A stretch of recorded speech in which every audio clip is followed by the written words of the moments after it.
আসসালামু রহমতুল্লাহি ওবরাকাতু। আমি মোহাম্মদ জাহিদুল হক। আমি স্বাস্থ্য বিষয়ক কিছু টিপস প্রতিনিয়ত আপনাদের মাঝে উপস্থাপন করে থাকি। আমার এই টিপস শুধুমাত্র গরিব, অসহায় এবং নিম্নবিত্ত ক্ষেত্রে প্রযোজ্য হবে। গতকালকে আমার এক সাবস্ক্রাইবার ভাই আমাকে বললেন যে ভাই, আমাদের হঠাৎ জ্বর হয়, করণীয় কী? তাই আমি আজকে টপিকস রেখেছি, হঠাৎ জ্বর হলে করণীয় কী। যে সমস্ত ভাইদের, বোনদের জ্বর হবে, হঠাৎ জ্বর হয়, তারা যে কোনো অভিজ্ঞ ফার্মেসিতে গিয়ে দেখবেন যে তারা প্যারামেডিক্স অথবা মেডিসিনের উপর ডিপ্লোমা করা আছে কি না, তাদের কাছে যাবেন, গিয়ে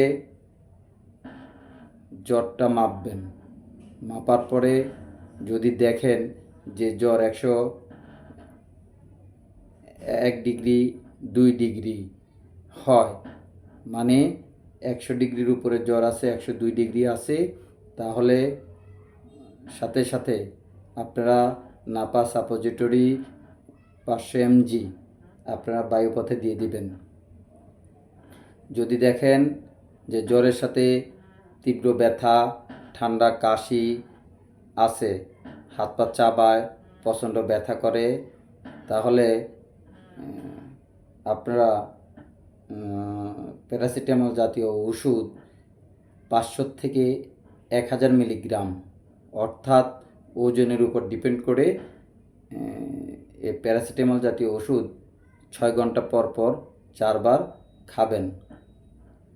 যদি ঠান্ডা কাশি হয় তাহলে ফ্যাক্সোফেনাডিন জাতীয় ওষুধ, যেমন ফ্যাক্সো ওষুধ, ফেনোফ্যাক্স ওষুধ 120 mg থেকে 180 mg প্রতিদিন রাত্রে একটা করে 3 দিন খাবেন।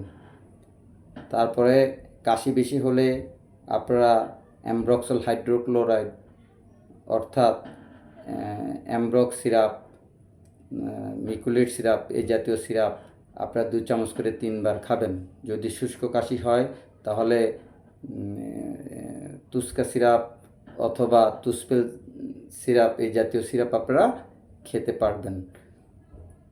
যদি দেখেন যে না, জ্বর 2-3 দিন হয়ে গেছে, জ্বর কমতেছে না, প্রচণ্ড শরীর ব্যথা এবং হাত পা চাবায় সাথে, তাহলে ক্লোফেনাক 50 সাপোজিটরি, অর্থাৎ জ্বর 102-এর উপরেই থাকতে হবে এবং প্রচণ্ড শরীর ব্যথা, তাদের জন্য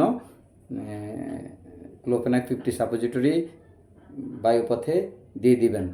যদি দেখেন যে না, জ্বর কোনো অবস্থাতেই কমতেছে না, তাহলে দেরি না করে যে কোনো উপজেলা স্বাস্থ্য কমপ্লেক্স হোক অথবা যে কোনো সরকারি মেডিকেল কলেজ হসপিটাল হোক, সেখানে গিয়ে সাথে সাথেই আপনারা মেডিসিন বিভাগে দেখাবেন। কারণ জ্বরটা কোন ভাইরাসে আক্রান্ত হয়েছে সেটা অবশ্যই দেখতে হবে। এই জন্য ডাক্তার সাহেবগণ আপনাদেরকে কিছু পরীক্ষার মাধ্যমে কি ভাইরাসের জ্বরে আপনাদেরকে আক্রান্ত করছে সে জাতীয় পরীক্ষা করার পরে ওষুধ দিয়ে দিবেন। আপনারা হুট করে কোনো অ্যান্টিবায়োটিক জাতীয় ওষুধ খাবেন না। আপনারা সাথে সাথে আপনার জ্বর আসলে আপনারা প্যারাসিটামল জাতীয় ওষুধ ছাড়া ফ্যাক্সোফেনাডিন এবং যে তুসপেল সিরাপের কথা বললাম সে জাতীয় ওষুধ ছাড়া আর কিছু খাবেন না। যদি অ্যান্টিবায়োটিক খাওয়ার প্রয়োজন হয় তাহলে অবশ্যই একজন মেডিসিন বিশেষজ্ঞকে দেখিয়ে তারপরে আপনারা ওষুধ খাবেন।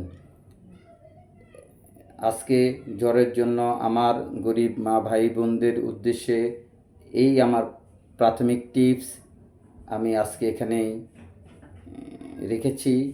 এই বলে আজকে আমার স্বাস্থ্য বিষয়ক যে টিপস সেটা শেষ করলাম। আসসালামু আলাইকুম রহমতুল্লাহি ওয়া বারাকাতুহু।